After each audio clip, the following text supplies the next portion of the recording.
अगर हम प्रेजेंट बामसेब की बात करें तो मेसराम साहब इसका नेतृत्व कर रहे हैं, और इसमें जो मुझे पता है कि इसमें 88 विंग्स बनाई हुई है उन्होंने। लेकिन मैंने मेसराम साहब से भी इस सवाल को किया था। मैं जब दिल्ली में उनसे मेरी मुलाकात हुई तो मैंने साहब से पूछा, मेसराम साहब आप मुझे ये बताइए कि मैं या कोई भी, हम समाज के लिए काम करने के लिए तैयार हैं, आपके साथ कर लेंगे या कहीं भी कर लेंगे, लेकिन इस बात से फर्क नहीं पड़ता, सब मूवमेंट समाज के लिए काम कर रहे हैं, बहुजन समाज के लिए काम कर रहे हैं, उत्थान के लिए काम कर रहे हैं। लेकिन आप मुझे ये बताइए कि बाबा साहब ने कहा था शिक्षित बनो, तो हमने कितने स्कूल स्थापित किए?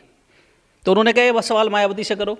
मैंने कहा मैंने आपसे बात करी है साहब, मैं बहन जी से बात क्यों करूंगा? बहन जी जब सत्ता में आई तो उन्होंने उनकी सरकार ने बहुत स्कूल, इंस्टीट्यूट और विश्वविद्यालय बनाए, लेकिन मैं संगठन की बात कर रहा हूं।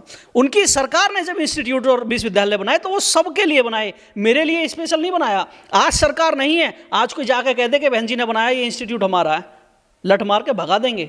अगर बामसेब या भीम आर्मी या कोई भी अन्य संगठन या समता सैनिक दल अगर अपने दम पर कोई इंस्टीट्यूट, कॉलेज या विश्वविद्यालय बनाता तो जाके खड़े हो जाते, सीना चौड़ा हो जाता कि ये हमारे द्वारा बनाया हुआ है, हमारे फंड से बनाया गया है, ये कहीं ना कहीं उसमें हमारे भी नाम की ईंट लगी होती। तो इसी तरीके की व्यवस्था के लिए उन्हें साहब को मेरी बातें बड़ी बुरी लगी, चुभी। मैंने उनसे पूछा चलो हम इंस्टीट्यूट की बात छोड़ देते हैं, हमें बताइए कि हमारी बहुत बड़ी जनसंख्या है और हम सबसे ज़्यादा बीमार भी पड़ते हैं, क्योंकि हमारी जो बस्तियां हैं वो गंदगी से भरी रहती हैं, हमारी साफ सफाई की व्यवस्था नहीं है। तो हम ये बताइए कि हमने कितने मेडिकल हॉस्पिटल बनाए हैं, अस्पताल बनाए हैं या ट्रामा सेंटर बनाए हैं? कुछ नहीं है। हम कहें चलो ठीक है, चलो इस पर भी हम बात कर लेते हैं, सरकार देख लेगी, लेकिन हम दूसरी बात करते हैं कि हमने कितना स्किल डेवलपमेंट के लिए इंस्टीट्यूट या ITI बनाई है, तो भी जीरो है। तो मुझे बताइए, क्या आप किसी व्यक्तिगत किसी जाति को या किसी धर्म को गाली देने के लिए संगठन बना रहे हैं? या मेरा मानना यह है कि आप दूसरों पर क्यों ध्यान लगाए हुए हैं? आप अपनी प्रोग्रेस पे ध्यान क्यों नहीं लगा रहे हैं? आपका समाज, आपके लोग कहाँ पर खड़े हैं, वो कहाँ जाएंगे? जब आपके पास व्यवस्थाएं नहीं होंगी तो मजबूरी होगी कि जो लोग तुम्हारे विरोधी हैं वो उनके पास जाएंगे, उनकी धर्मशालाओं का इस्तेमाल करेंगे, उनके ऑडिटोरियम का इस्तेमाल करेंगे, उनके कॉलेजों में जाएंगे, उनके हॉस्पिटलों में जाएंगे, उनकी वो सारी चीज़ें हैं जो व्यवस्था में उनके लिए चाहिए, उन सारी चीज़ों को तुम्हारे विरोधियों की जो हैं उन्हें इस्तेमाल करेंगे। क्यों? क्योंकि आप अपने लोगों को व्यवस्था नहीं दे पा रहे हैं।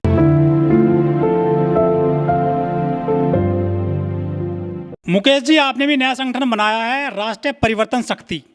आखिर ये शक्ति क्या कुछ समाज के लिए काम कर पाएगी? संगठन पर संगठन बनाए जा रहे हैं बहुजन समाज के लोग। सभी दर्शकों को मेरा जय भीम, नवोदय। ओम भाई बिल्कुल सही कहा है कि हमने अभी करीबन 2 महीने हुए हैं, हमने राष्ट्रीय परिवर्तन शक्ति सामाजिक संगठन का निर्माण किया है और हम लगातार लोगों के बीच में जा रहे हैं, पीड़ितों के बीच में पहुंच रहे हैं और मीटिंगें कर रहे हैं, समाज की जो समस्याएं हैं उन्हें समझने की कोशिश कर रहे हैं कि किस तरीके से इस समय जो भारतीय जनता पार्टी की सरकार उत्तर प्रदेश में चल रही है, इस सरकार के जो रिएक्शन है, जो हमारे लोगों पर जो आए दिन अत्याचार बढ़ते जा रहे हैं, उनका कारण और उनका निवारण हम ढूंढने की कोशिश में हैं। यही कार्य में हम लगे हुए हैं और हमारी मीटिंगें लगातार जारी हैं। बाबा साहब ने कहा था कि संगठित रहिए, संगठित तो हो नहीं रहा बहुजन समाज, ऊपर से ये संगठन बनाए जा रहे हैं, इनका फायदा क्या होता है समाज के लिए? संगठित होना और संगठन बनाना, संगठन बनाएंगे तभी तो संगठित रहेंगे, अगर संगठन नहीं बनाएंगे तो संगठित कहाँ रहेंगे? अगर ऐसा आप देखेंगे कि परिवार भी इकट्ठे नहीं रह पाते, लेकिन अगर समाज जो एक बड़ा बहुविचारीय समाज होता है, सबके अलग अलग विचार होते हैं, अलग अलग दिमाग के लोग होते हैं, कि कोई ज़्यादा पढ़ा लिखा है तो वो अपने घमंड में है, जो कोई ज़्यादा पैसे वाला है उसे अपना एटीट्यूड है, लेकिन जो गरीब है, मजदूर है, कम पढ़ा लिखा है, उनका अपना विचारों का अपना एटीट्यूड है। तो मेरे कहने का मतलब ये है कि समाज को संगठित करने के लिए संगठन की आवश्यकता होती है, और जो संगठन आप बता रहे हैं कि दिन प्रतिदिन संगठन बनते जा रहे हैं, आप देखेंगे कि 14 अप्रैल या 6 दिसंबर या काशीराम साहब की जयंती पर ही निकल कर आते हैं हमारे संगठन। एक्चुअली में समाज इतना पीड़ित है, इतना शोषित है कि यहाँ पर हमेशा लगे रहने वाला संगठन चाहिए जो 24 घंटे ग्राउंड पर काम कर सके, बिना रुके बिना थके। तो हम ऐसी ही प्रणाली का गठन कर रहे हैं, ऐसी ही प्रणाली बना रहे हैं जिसको लगातार कभी ना खत्म होने वाली व्यवस्था में लाया जा सके। मुकेश जी, 10 लाख संगठन बताए जाते हैं बाबा साहब के नाम पर, काशीराम जी के नाम पर, क्या वो समाज के लिए काम नहीं कर रहे हैं, देश में बहुजनों के लिए? ओम भाई, अगर समाज के लिए वो संगठन काम कर रहे थे या कर रहे हैं तो पहली बात तो वो अपने अपने हिस्से का काम कर रहे हैं, मेरे हिस्से का वो नहीं कर पा रहे हैं, इसलिए मुझे अपने हिस्से का काम करना पड़ेगा। दूसरा, अगर वो लोग पहले से काम कर रहे थे तो आज भारत को आज़ाद हुए 75-76 साल हो गए, लेकिन मेरा मानना ये है कि हमें आज़ाद हुए 73 साल हुए मात्र, क्योंकि 1950 में जब संविधान लागू हुआ, संविधान लागू होने के बाद हम आज़ाद हुए हैं। तो इन 73 सालों का अब अगर हम ग्राफ देख लें अपने सामाजिक संगठनों का, अपने नेताओं का, अपने राजनीतिक पार्टियों का, तो हमें मिलेगा कि हमने काम किया है 0, हासिल हुआ है हमें 0। उसका रीज़न है, आज तक हम जिस व्यवस्था को कोसते हुए आए हैं, जिसको गाली बकते हुए आए हैं हमारे बहुत सारे संगठन, और अपवादों की श्रेणी में जाकर अपने आप को खड़ा कर लिया है, ना तो वो स्कूल कॉलेज से लेकर, यूनिवर्सिटी से लेकर, इंस्टीट्यूट से लेकर कुछ भी नहीं दे पाए। मुझे लगता है कि अगर आप भारत के जिले वाइज घूम लोगे तो आपको बहुजनों का एक भी चैरिटी पर चलने वाला हॉस्पिटल, अस्पताल नहीं मिलेगा, एक भी आपको इंटर कॉलेज चैरिटी पर चलने वाला नहीं मिलेगा। पूरे भारत में आप ढूंढेंगे तो मुश्किल से, मेरे पास तो अब डाटा अभी तक है नहीं, अब निकल के आए हैं हम लोग, संगठन के माध्यम से ढूंढेंगे कि कितने अनुसूचित जाति, अनुसूचित जनजाति के लोगों ने यूनिवर्सिटियां अपने दम पर बनाई हैं। सरकार जब बनाती है तो वो सबके लिए बनाती है, और संगठन जब बनाता है तो समाज के लिए बनाता है। सरकार और संगठन में जमीन और आसमान का फर्क होता है। जैसे कि सरकार हर उस व्यक्ति के लिए काम करेगी जो उस क्षेत्र का, उस प्रदेश का, उस राज्य का, उस देश का नागरिक होगा, लेकिन संगठन जिन लोगों के लिए बनाया गया है, जिन लोगों के द्वारा बनाया गया है, संगठन उन्हीं लोगों के लिए, उन्हीं के द्वारा काम करेगा। आरोप लगते हैं कि जितने ज़्यादा संगठन होते हैं उतनी ज़्यादा चंदे की दुकानें खुल जाती हैं, उगाही करते हैं ये लोगों से समाज में काम करने के नाम पर। चंदे की बात कर दें, अभी तो हमने, जब से हमारा प्रोग्राम शुरू हुआ है, 2 महीने हमारे पूरे हो चुके हैं, और इन 2 महीनों में हमने करीबन 8 से 10 मीटिंगें की हैं। हम पीड़ितों से भी मिले हैं और हमने दूसरे भी प्रोग्राम किए हैं, हमने ज्ञापन भी सौंपे हैं, और हमने भीड़ को भी इकट्ठा किया है, अखबारों ने भी हमें छापा है, मीडिया ने भी हमारे इंटरव्यू लिए हैं। अभी तक तो कोई भी साथी, सिंगल व्यक्ति 1 रुपये का इल्ज़ाम नहीं लगा सकता है, लेकिन संगठन चलेगा और संगठन का विस्तार होगा तो जाहिर सी बात है कि बिना फंड के संगठन नहीं चलते हैं। लेकिन संगठन और फंड का, दोनों का अगर आप पारदर्शी तरीके से इन चीज़ों को रख देंगे तो मुझे लगता है कि जो फंड की व्यवस्था है वो क्लियर हो जाएगी। जो संगठन अब से पहले यूनिवर्सिटियां बना सकते थे, कॉलेज बना सकते थे, हॉस्पिटल बना सकते थे, यहाँ तक कि आरटीआई के जो बच्चे आरटीआई में सीखते हैं, वेल्डिंग का काम सीखते हैं और बहुत सारे अन्य काम सीखते हैं, स्किल डेवलपमेंट जिसे कहते हैं, अगर इस तरीके के इंस्टीट्यूट हमारे लोग बना देते तो हम नौकरी पर निर्भर नहीं रहते। और भाई आप देखेंगे पूरे भारत के अंदर अगर बेरोजगारी का ग्राफ सबसे ज़्यादा है तो वो अनुसूचित जाति के अंदर है, और अनुसूचित जाति में भी सबसे ज़्यादा बेरोजगार, बड़ी मात्रा में सबसे बड़ा बेरोजगारी का ग्राफ जाटव समुदाय के अंदर है। क्यों? क्योंकि हमसे जुड़े हुए जो लोग हैं, हमारे जो संगठन हैं, हमारे जो नेता लीडरान हैं, उन्होंने एम्प्लॉयमेंट पर काम नहीं किया, वो सिर्फ सरकारी नौकरी तक सीमित रह गए और उसी को वो सब कुछ समझने लगे। मुझे लगता है कि अगर हम सरकार के भरोसे बैठेंगे तो सरकार किस किस का देखेगी। 140 करोड़ की जनसंख्या, हमारा भी दायित्व बनता है कि हम भी देश के लिए कुछ करें। और जिन लोगों के से हम बात करते हैं कि भाई इन लोगों ने हमारा शोषण किया है, मुझे दिखता है कि हर शहर में अगर हम चले जाएं तो उन लोगों ने अपने हॉस्पिटल बना रखे हैं, अपने स्कूल बना रखे हैं, अपनी धर्मशालाएं बना रखी हैं, और दुनिया भर की चीज़ उन लोगों ने अपनी स्थापित कर रखी, सरकार से हटकर, अपने दम पर, अपने चंदे के दम पर, समाज के इकट्ठे होने के दम पर। आपको आर्थिक मजबूती कैसे मिलेगी जो संगठन चला रहे हैं आप? संगठन में पैसा कहाँ से आएगा जो आप ये सारी जन सुविधाएं दे सकें गरीबों के लिए, बहुजनों के लिए, दलितों के लिए? हमारे पास पैसे की, हमारे लोगों के पास अगर 1-1 रुपया भी मेरे लोगों ने दिया 40 करोड़ लोग हैं मेरे भारत के अंदर। आगे ना बात आपकी भी। मैं बता रहा हूँ, मैंने कहा, मैं भी तो कह रहा हूँ कि संगठन का विस्तार करेंगे और समाज को जब हम स्कूल कॉलेज यूनिवर्सिटियाँ देंगे, जब स्किल डेवलपमेंट के इंस्टीट्यूट देंगे, तो हम इतने धनवान तो है नहीं कि अपने पैसे से सब कुछ स्थापित करेंगे।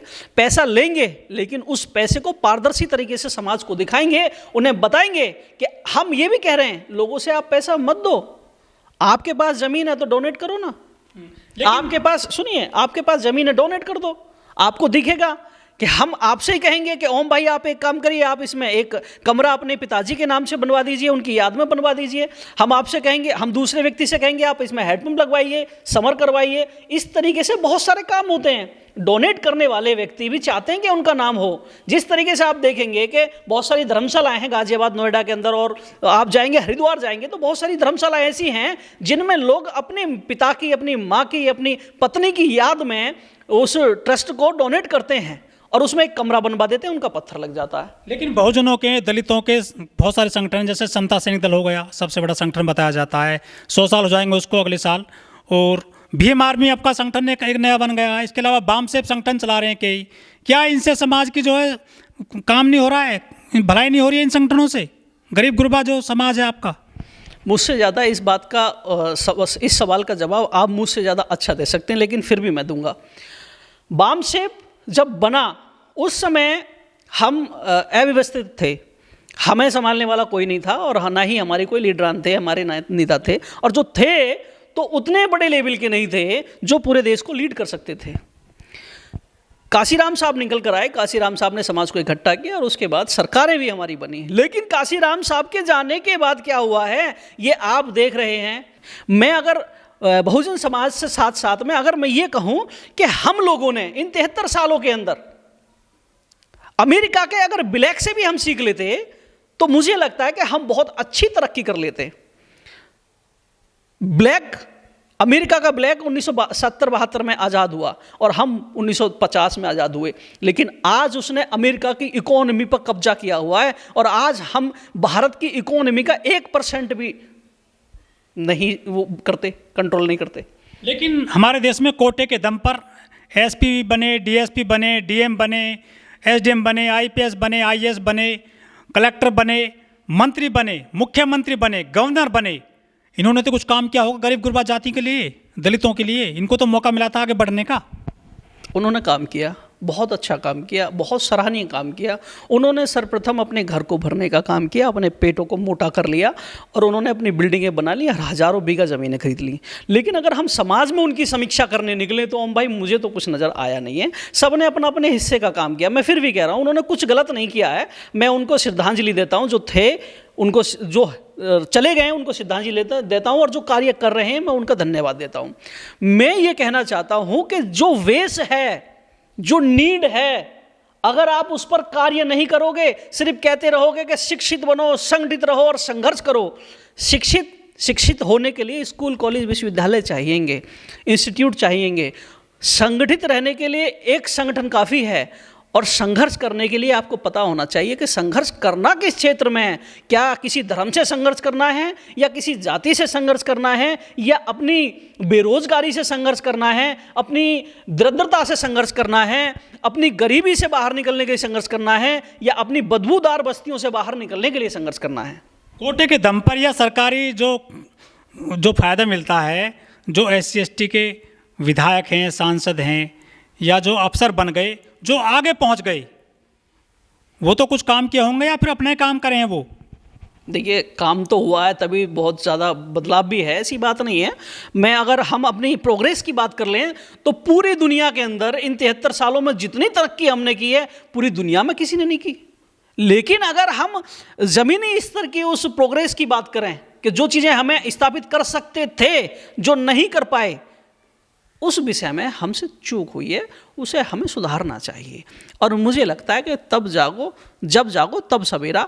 हम जागे हैं, हमने अगर सोचा है तो हम करेंगे। हम स्कूल, इंस्टीट्यूट भी बनाएंगे, विश्वविद्यालय बनाएंगे, बच्चों के स्किल डेवलपमेंट के लिए RTI भी बनाएंगे, और जो बन पड़ेगा इस हॉस्पिटल से लेके, अस्पताल से लेके, ट्रॉमा सेंटर, जो भी व्यवस्थित चीज़ें हैं जो एक आम जिंदगी के लिए चाहिए, हम हर उस व्यवस्था को स्थापित करने के लिए वचनबद्ध हैं। राष्ट्रीय परिवर्तन शक्ति समाज को सशक्त और मजबूत बनाने के लिए कार्य करेगा।